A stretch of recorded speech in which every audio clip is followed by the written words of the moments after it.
ان کے ذکر کو یاد کرنے کے لیے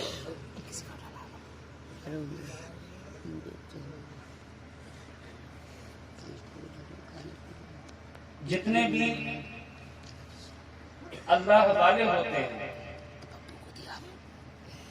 جن لوگوں سے اللہ تبارک و تعالی بے پناہ محبت فرماتا ہے، تو اللہ تبارک و تعالی کی محبت کا معاملہ یہ ہے کہ جب اللہ تبارک و تعالی کسی انسان سے محبت کرنا شروع کر دیتا ہے تو اللہ تبارک و تعالی حضرت جبریل علیہ الصلوۃ والتسلیم سے فرماتا ہے، اے جبریل میں فلاں بندے سے محبت کرتا ہوں، تم بھی اس بندے سے محبت کرنا شروع کر دو۔ حضرت جبریل علیہ الصلوۃ والسلام اس بندے سے محبت کرنا شروع کر دیتے ہیں۔ پھر حضرت جبریل یہ ندا تمام فرشتوں کے مابین، تمام فرشتوں کے درمیان یہ چیز بتاتے ہیں کہ اے فرشتوں، فلاں بندے سے اللہ تبارک و تعالی محبت کرتا ہے، فلاں بندے سے میں محبت کرتا ہوں، لہٰذا تم بھی اس سے محبت کرنا شروع کرو۔ تمام فرشتے اس بندے سے محبت کرنا شروع کر دیتے ہیں، یہاں تک کہ حدیث میں آتا ہے کہ جب تمام آسمانی مخلوقات کے درمیان اس بندے کی محبت عام کر دی جاتی ہے تو اس بندے کی مقبولیت کو اللہ تبارک و تعالی لوگوں کے دلوں میں بھی ڈال دیتا ہے۔ فَيُودَعُ لَهُ الْقُبُولُ فِي الْأَرْضِ، اب اس سے صرف فرشتے محبت نہیں کرتے بلکہ اللہ تبارک و تعالی نے جو انسان دنیا میں بنائے ہیں وہ انسان بھی محبت کرتے ہیں، اور دنیا میں جو جو چیز موجود ہے ہر چیز اس اللہ والے سے محبت کرنے لگتی ہے۔ حاضرین، ہم جانتے ہیں کہ حضور تاجدار اہل سنت رحمت اللہ تعالی علیہ ہمارے درمیان آپ نے اپنی پوری زندگی گزاری، لیکن ان کی زندگی کے جس گوشے کو بھی اٹھایا جائے، ان کی زندگی کا کوئی بھی پہلو اٹھا کر دیکھ لیا جائے، ہر پہلو پوری کی پوری زندگی ہم نے رسول پاک صلی اللہ تعالی علیہ وسلم کی اسوہ حسنہ کی ایک مثال نظر آتی ہے۔ چاہے وہ آپ کا چلنا پھرنا ہو، چاہے وہ آپ کا اٹھنا بیٹھنا ہو، چاہے وہ آپ کا سونا جاگنا ہو، چاہے وہ لوگوں سے معاملات ہوں، چاہے لوگوں سے پیش آنے کا معاملہ ہو، جس چیز کو دیکھتے جائیں حضور تاجدار اہل سنت رحمت اللہ تعالی علیہ کی زندگی ہمارے لیے ایک نمونہ اور ایک آئیڈیل کی حیثیت رکھتی ہے۔ اب جب انسان اپنی زندگی کو اللہ تبارک و تعالیٰ کے طریقے کے مطابق گزارتا ہے تو اللہ تبارک و تعالیٰ اس انسان کی عظمتوں کو اتنا بلند کر دیتا ہے کہ اس انسان کی محبت میں ایک نہیں، دو نہیں، بلکہ ہزاروں کی تعداد میں ان کا ذکر کرنے اور سننے کے لیے مجمع موجود ہو جاتا ہے۔ یہ آپ کی محبت ہی ہے جو ہم کو گھروں سے کھینچ کر لے آئی۔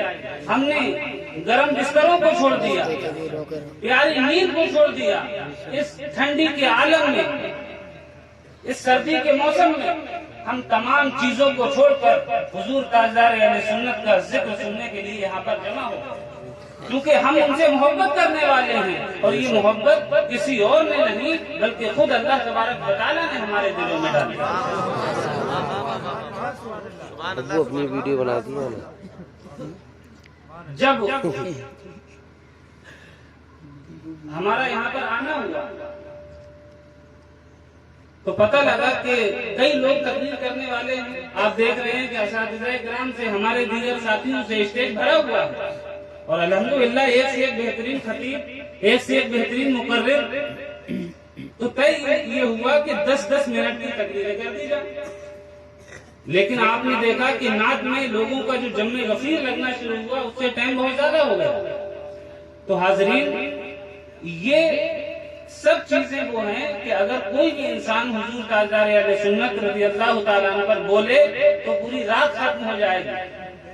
آپ جانتے ہیں کہ اللہ تبارک و تعالیٰ نے حضور تاجدار اہل سنت کو وہ مقبولیت اور وہ فضیلت عطا فرمائی تھی کہ 550 پیج کی کتاب آپ کے اوپر لکھی جا چکی ہے۔ ابھی عرصے قادری میں اس کا رسم اجرا ہوا، تو 550 پیج تو میں آپ کو سنا نہیں سکتا، کیونکہ اس کے لیے وقت لگا ہے، یعنی اور اگر ہم اس چیز پر غور کریں تو انسان کی پوری زندگی کے صرف یہی دو گوشے ہیں.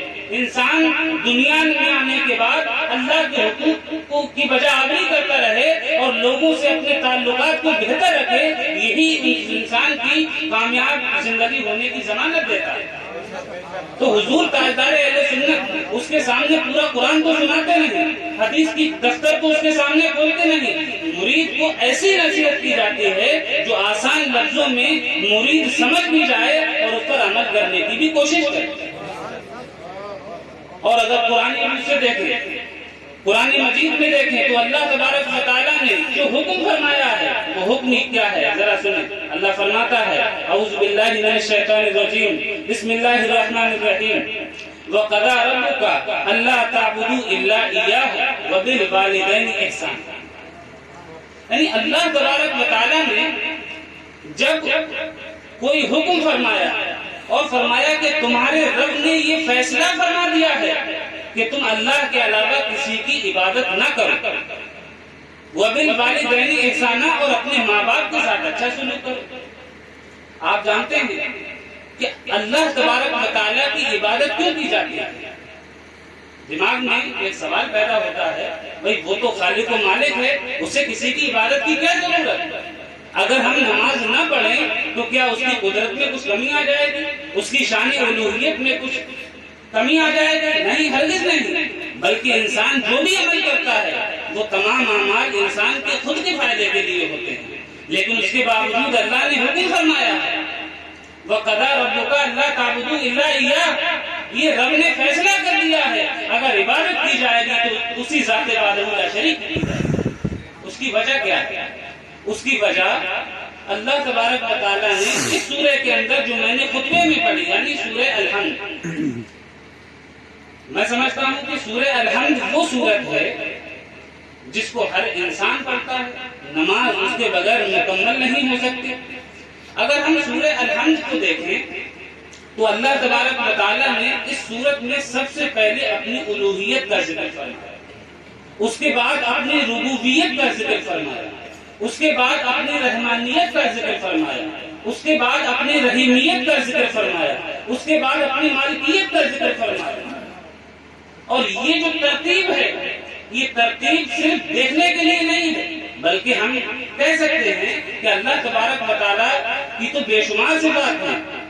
جو عارفین ہیں، جو علماء ہیں، انہوں نے لکھا ہے کہ اللہ تبارک و تعالیٰ کے صفاتی نام 1000 سے بھی زائد ہیں.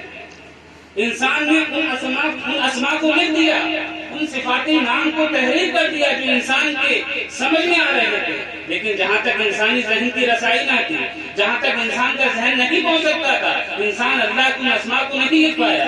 لیکن جو اسماء لکھے گئے ہیں، جو صفاتی نام اللہ کے بیان کیے گئے ہیں، اگر ان ناموں کو دیکھا جائے تو بڑے بڑے نام ہیں. اللہ کا نام القہار ہے، اللہ کا نام المتکبر ہے، اللہ تبارک و تعالیٰ علیم ہے، اللہ تبارک و تعالیٰ خبیر ہے، اور ایسے ایسے نام ہیں کہ ہم گنتے چلے جائیں. لیکن ذرا الحمد شریف کو دیکھیں، ہم جو بسم اللہ پڑھتے ہیں اس کو دیکھیں. اللہ تبارک و تعالیٰ نے جب بندوں کے سامنے اپنا تعارف کرایا مولانا صاحب ویڈیو بن تو کسی ایسے نام کا ذکر نہیں فرمایا جس سے خوف ظاہر ہو رہا ہو، جس سے شیروانی ان کو دے دینا، ٹھیک ہے؟ اس کی شفقت، اس کی رحمت، اس کا پیار نہ نکلتا. ہم ابھی آ رہے ہیں. تو اللہ تبارک و تعالیٰ نے اپنے نام کے ساتھ فرمایا بسم اللہ الرحمن الرحیم، شروع اللہ کے نام سے جو بے انتہا مہربان اور نہایت رحم کرنے والا. اس کے بعد الحمد شروع ہوتی ہے، اللہ فرماتا ہے الحمدللہ رب العالمین، تمام تعریف اس اللہ کے لیے ہیں جو رب العالمین، الرحمن الرحیم، جو رحمان ہے، رحیم ہے، مالک یوم الدین، قیامت کے دن کا مالک ہے. حاضرین کی باتیں سننے میں تو ہم روزانہ پڑھتے ہیں. یہاں پر میں آپ کو ایک پیغام بھی دینا چاہتا ہوں. وہ پیغام یہ ہے، الحمدللہ ہم سب مسلمان ہیں، ایک زمانے سے نمازیں پڑھتے آ رہے ہیں، لیکن جو نماز آج سے 20 سال پہلے پڑھتے تھے وہی طریقہ آج بھی ویسا ہی ہے. جو سورت 20 سال پہلے پڑھتے تھے وہی سورت آج بھی پڑھتے ہیں، اس میں کسی بھی طرح سے کوئی ترقی نہیں ہوئی. تو حضور تاجدار اہل سنت رضی اللہ تعالیٰ چونکہ اللہ کے بندوں کا تعلق اللہ تبارک و تعالیٰ سے جوڑنے کے لیے آئے تھے، تو تعلیم یہ دے رہی ہے کہ اگر ہم نماز پڑھیں تو ہماری نمازوں میں کچھ اضافہ ہونا چاہیے. اگر ہم پہلے الحمدوں کے بعد صرف سورہ اخلاص پڑھتے تھے تو اب کم سے کم 3 4 5 6 جتنا میسر آئے اتنی صورتیں یاد کریں. پوری زندگی صرف قل هو اللہ پر گزار دینا, پوری زندگی ایک ہی صورت کے ساتھ نماز مکمل کر دینا, یہ ہمارے باشعور اور عقل مند ہونے کا تقاضا نہیں ہے. اللہ نے ہمیں عقل عطا فرمائی ہے, اللہ نے ہم کو ذہن دیا ہے, ہم دنیا کی بے شمار چیزیں اس کے ذریعے سے یاد کرتے ہیں. تو ضروری ہے جن چیزوں سے اللہ خوش ہوتا ہے, جن چیزوں سے اللہ کی رحمت ہم سے قریب ہوتی ہے, جو چیزیں ہماری آخرت میں کامیابی کی ضامن بنتی ہیں, ہم ان چیزوں پر بھی عمل کرتے ہیں. ہم جانتے ہوں گے کہ جب انسان چھوٹا ہوتا ہے, جب اس میں شعور نہیں ہوتا, جب اس میں عقل نہیں ہوتی, تو وہ انسان کچھ بھی پڑھ لے اس کی تعریف کہی جاتی ہے. مثلا ہمارے سامنے کوئی چھوٹا بچہ آ کر نعت پڑھے تو ہم سب کچھ ہو جاتے ہیں. کوئی چھوٹا بچہ ایسی حیرت کی بات بتائے جو ہم نے سنی نہ ہو تو ہم تعجب کر جاتے ہیں. لیکن وہی چیز اگر وہ اپنی جوانی میں اور بڑی عمر ہونے کے بعد کرے تو وہ کوئی خصوصیت نہیں رہے. بتانے کا مقصد یہ ہے کہ اگر ہم آج سے 10 سال پہلے نماز صرف نماز کی حیثیت تک پڑھتے تھے تو آج ہم پر ضروری ہے کہ اس نماز کو ترجمے کے ساتھ یاد کریں. جب ہم اللہ کی بارگاہ میں کھڑے ہوں تو کم سے کم یہ جانتے ہوں جو اللہ اکبر کہہ رہے ہیں اس کا مطلب کیا ہے, جو ثنا اس کی بارگاہ میں پیش کی جا رہی ہے اس ثنا کا تقاضا کیا ہے, جو الحمد اس کی بارگاہ میں پیش کر رہے ہیں اس کا رد, اس کا جواب ہمارا رب کس طرح سے دیتا ہے. جب ان تمام گوشوں کی طرف ہمارا تصور جائے گا تو وہ عبادت محض عبادت نہیں رہے گی بلکہ وہ اللہ تبارک و تعالیٰ کو راضی کرنے کا ذریعہ بھی بن جائے گا. ہم نماز پڑھتے ہیں فارمیلٹی ادا کرتے ہیں نہ, ہمیں نماز میں ہوتا یہ ہے کہ ہمارا جسم تو نماز میں ہوتا ہے لیکن ہمارا دماغ, ہمارا دل نماز میں ہرگز نہیں ہوتا, چونکہ ہم نماز کے معنی سے واقف نہیں ہیں. تو حاضرین, آپ قرآن کو پڑھنے کی کوشش کریں, سمجھنے کی کوشش کریں.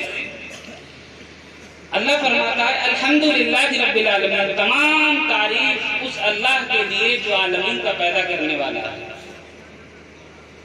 اساتذہ کرام تشریف فرما ہے, آپ بتائیں گے کہ الحمد میں جو لفظ ال ہے, الحمد میں جو لفظ ال ہے, لفظ ال 4 چیزوں کے لیے آتا ہے. کبھی جنس کے لیے آتا ہے, کبھی اہل نوعی کے لیے, کبھی خارجی کے لیے, کبھی استغراق کے لیے. استغراق کا مطلب یہ ہوتا ہے کہ جتنی بھی تعریفیں ہیں, تعریفوں کے تمام افراد اس لفظ الحمد میں شامل کر دیے گئے ہیں. یعنی چاہے دنیا میں کسی بھی چیز کی تعریف کی جائے, آپ اچھا منظر دیکھیں اس منظر کی تعریف کریں, آپ دریاؤں کو بہتا ہوا دیکھیں ان دریاؤں کی تعریف کریں, آپ سبزہ زار دیکھیں اس سبزہ زار کی تعریف کریں, آپ کو کوئی شعر پسند آ جائے اس شعر کی تعریف کریں, آپ کی کسی کی شکل و صورت پسند آ جائے اس شکل و صورت پہ سبحان اللہ کہیں. یہ تمام چیزیں اگرچہ دوسرے کی تعریف ہیں لیکن در حقیقت یہ تمام چیزیں اللہ رب العزت ہی کی تعریف ہیں. یہ سب چیزیں اللہ تبارک و تعالیٰ ہی کی تعریف ہے. اور بلاغت میں ایک جملہ پڑھایا جاتا ہے, ایک لفظ جو خالص ایمان بھی ہے اگر اس کو دوسری جہت سے دیکھا جائے تو خالص کفر ہو جائے گا. مثال کے طور سے اگر کوئی مسلمان کہے کہ پانی برسا اور درخت اگ گئے, کھیتی اگ گئی, اگر کوئی مسلمان بولتا ہے تو یہ جملہ عین ایمان ہوگا. اور اگر وہ شخص بولے جو ناصرف ہو, جو خدا پر ایمان نہ رکھتا ہو, جو خدا کو نہ مانتا ہو, وہ کہے کہ پانی برسا اور درخت اگ گئے تو یہی جملہ کفر ہو جائے گا.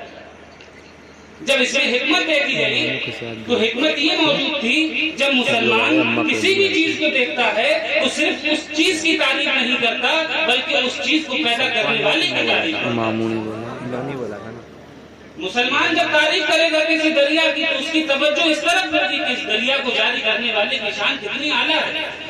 جب دنیا میں کوئی حسین صورت نظر آئے گی تو اللہ کی کاریگری یاد آ جائے گی کہ مٹی کے ذریعے سے اللہ تبارک و تعالیٰ نے انسان بنا دیا. تو جملہ ایک ہی ہوتا ہے لیکن بول کون رہا ہے, یہ جملہ نکل کس کی زبان سے رہا ہے, یہ بات بیان کرنے والا کون ہے, اس پر محسوس ہے. تو حاضرین اسی باتیں بھی سمجھ میں آ گئی. الحمدللہ رب العالمین برحق ہے, تعریفیں تمام اللہ جی کے لیے ہیں، لیکن اگر اللہ کے علاوہ کسی چیز کی تعریف کر دی جائے تو وہ شرک اور کفر نہیں ہو جاتی، بلکہ وہ چیز بھی عین ایمان رہتی ہے۔ اب ہم اللہ کی بھی تعریف کرتے ہیں، اگر کوئی شعر اچھا لگتا ہے اس شعر کی تعریف کرتے ہیں، کوئی عمارت اچھی لگتی ہے اس عمارت کی تعریف کرتے ہیں، کوئی جلسے کا پنڈال اچھا لگتا ہے اس جلسے کی تعریف کرتے ہیں۔ تو حاضرین، انسانی فطرت یہ ہے کہ وہ تعریفیں کرے، اور اگر اس کو محدود کر دیا جائے، اس سے کہہ دیا جائے کہ تم کسی کی تعریف نہیں کر سکتے، تو انسان بالکل مجبور ہو کر رہ جائے گا۔ تو الحمدللہ رب العالمین، تعریف جس طرح کی بھی ہو سکتی ہے وہ تمام چیزیں اللہ ہی کے لیے۔ اب آپ دیکھیں، للہ کا مطلب اللہ کے لیے، تو یہ اللہ کی شان الوہیت کا بیان ہے، اور شان الوہیت اللہ تبارک و تعالیٰ کی کیا ہے؟ آپ ذرا غور کریں، آپ کو حیرت ہوگی۔ اللہ کی شان الوہیت یہ ہے کہ اللہ تبارک و تعالیٰ تمام چیزوں کا مالک ہے، مالک الملک ہے، ذوالجلال والاکرام ہے۔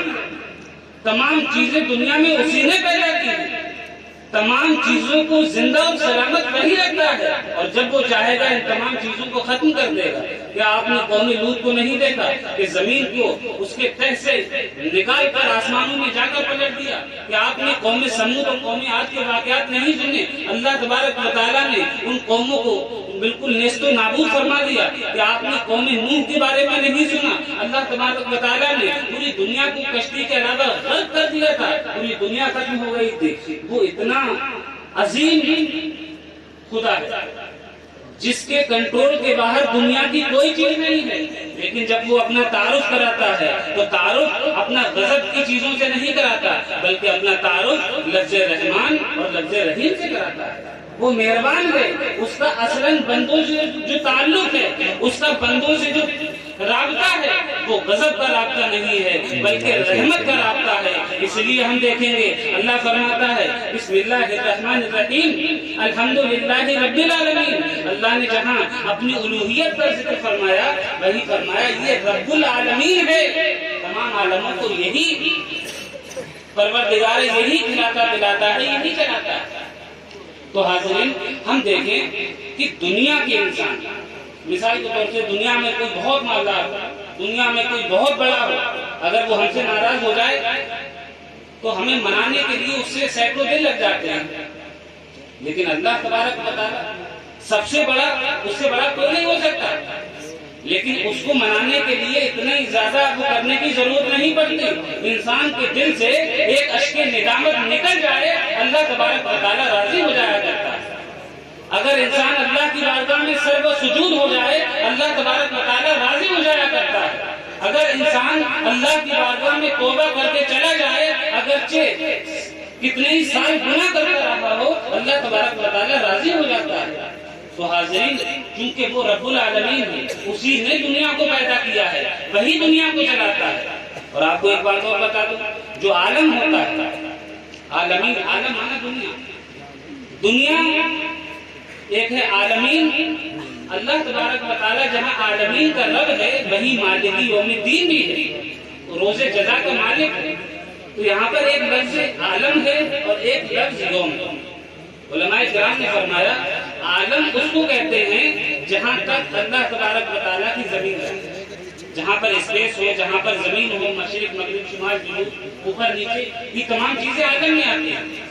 مشرق کا پروردگار بھی وہی ہے، مغرب کا پروردگار بھی وہی ہے، اوپر بھی اسی کی حکومت ہے، نیچے بھی اس کی حکومت ہے۔ یعنی جہاں تک اللہ کی زمین ہے یا جہاں تک یہ اسپیس چل رہا ہے، یہ خالی جگہ چل رہی ہے، یہ خلا چل رہا ہے، وہاں تک اللہ تبارک و تعالیٰ کی ربوبیت موجود ہے۔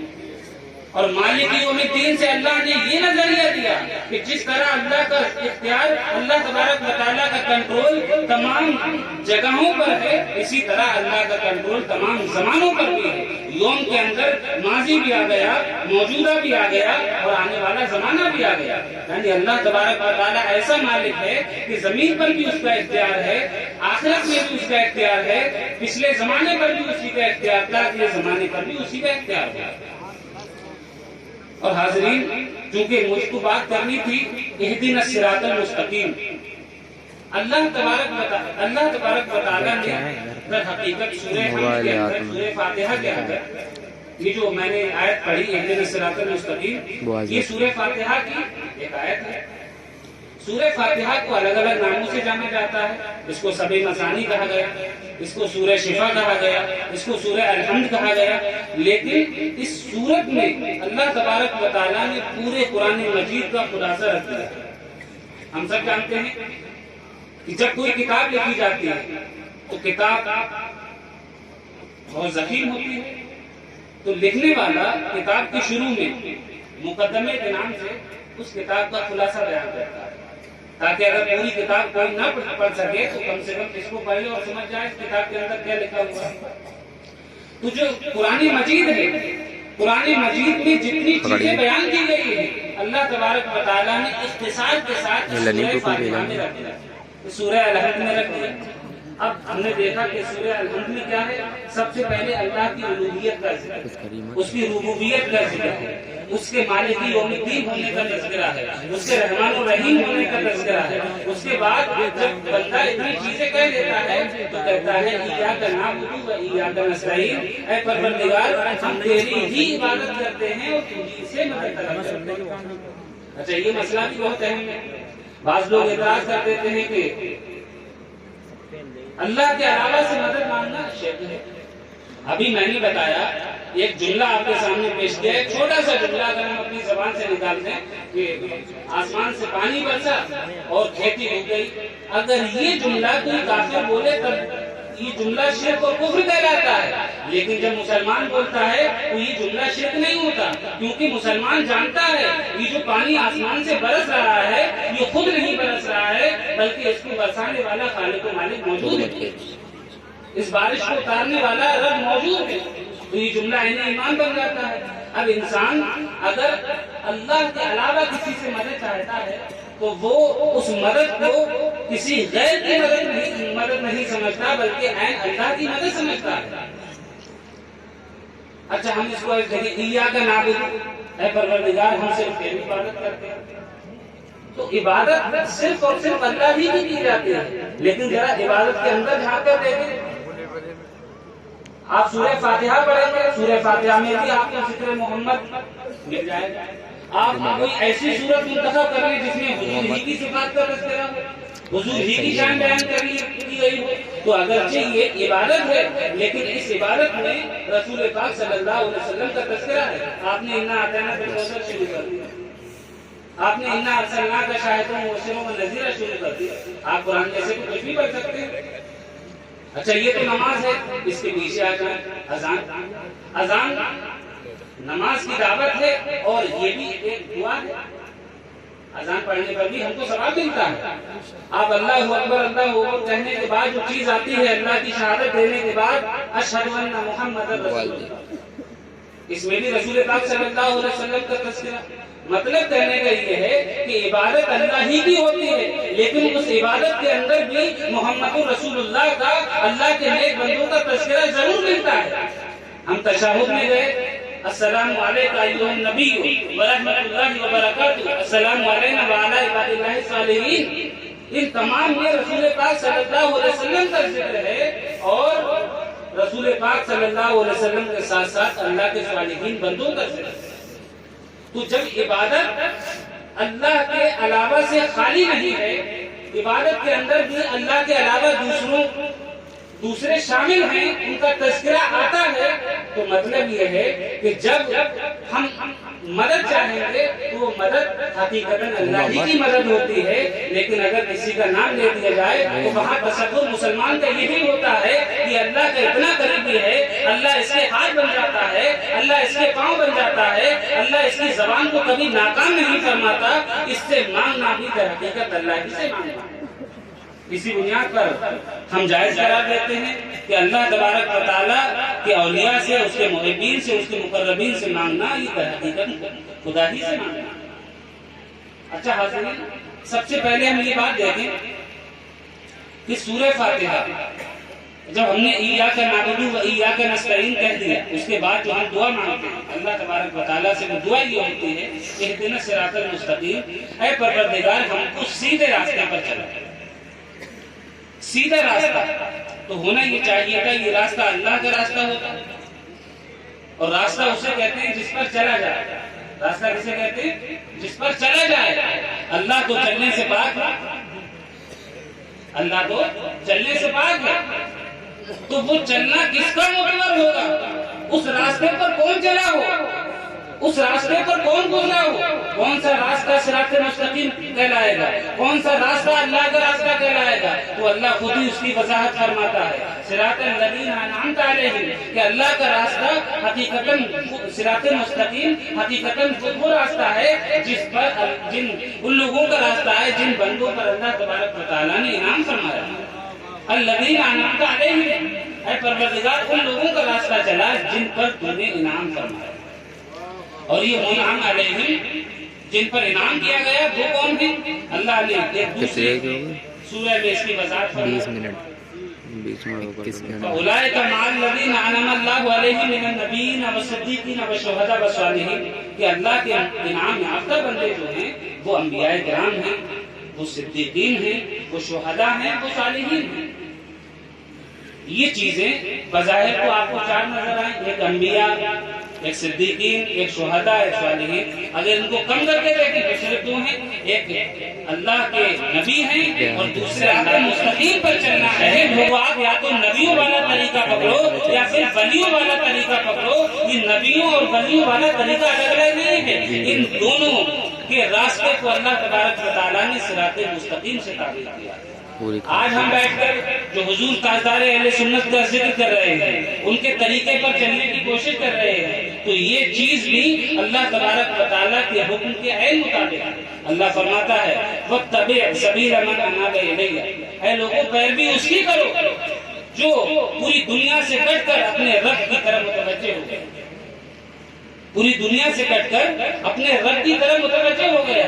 تو یہ وہ نفوس قدسیہ ہیں. اگر ہم ان کی پیروی کرتے رہیں گے، اگر ہم ان کے طریقے پر چلتے رہیں گے، اگر ہم ان کے اخلاق و آداب کو اپنے اخلاق و آداب بناتے رہیں گے، تو اللہ تبارک و تعالیٰ نے جیسا انعام ان پر فرمایا تھا اللہ تبارک و تعالیٰ ویسا انعام ہم پر بھی فرمایا. اور حاضرین یہ صالحین بھی بڑے بلند مرتبے والے ہیں. جہاں پر بلند مرتبے کی بات آئی تو ایک بات اور بتاؤں. دنیا میں بے شمار لوگ ہیں جن کی گنتی بھی نہیں ہو پاتی، لیکن اللہ تبارک و تعالیٰ نے ان لوگوں کے درمیان درجے رکھے. ہر انسان برابر نہیں ہو سکتا، پڑھا لکھا اور جاہل برابر نہیں ہو سکتا، تو ولی اللہ اور عام انسان کیسے برابر ہو سکتا؟ تو اللہ تبارک و تعالیٰ نے ان بندوں میں کچھ لوگوں کو اپنی ہدایت کے لیے چن لیا، اپنے راستے کی ہدایت دینے کے لیے منتخب فرما دیا. ہم انہی منتخب کردہ اشخاص کو، ان منتخب کردہ نفوس قدسیہ کو اولیاء کرام سے تعبیر کرتے ہیں. اب چونکہ زمانہ وہ ہے کہ اس زمانے میں کوئی پیغمبر نہیں آنے والا، یہی اولیاء کرام آئیں گے، یہی صوفیاء کرام آئیں گے. آپ سمجھتے ہیں یہ صوفیاء کرام آئے کہاں سے؟ یہ صوفیاء کرام حضور تاجدار اہل سنت رضی اللہ تعالیٰ عنہ کس کی اولاد ہیں؟ حضرت عثمان غنی ذو النورین رضی اللہ تعالیٰ. آپ مدینہ شریف سے یہاں پر تشریف لائے، آپ کی اولاد میں حضرت قاضی دانیال قطری رحمۃ اللہ تعالی علیہ وہاں سے یہاں پر تشریف لائے. مطلب کہنے کا یہ ہے اللہ تبارک و تعالیٰ کے طریقے کی طرف دعوت دینے کے لیے پہلے اولیاء کرام نکلا کرتے تھے، اب ان صحابہ کرام کی، ان اولیاء کرام کی جماعتیں نکلی جنہوں نے پوری دنیا کے اندر اسلام کے پیغام کو عام کر دیا. ہم اللہ تبارک و تعالیٰ کی بارگاہ میں دعا کریں پروردگار عالم ہم تمام لوگوں کو بھی ان صوفیاء کرام کے، تاجدار اہل سنت کے نقش قدم پر چلنے کی توفیق عطا فرمائے. وآخر دعوانا الحمدللہ رب العالمین.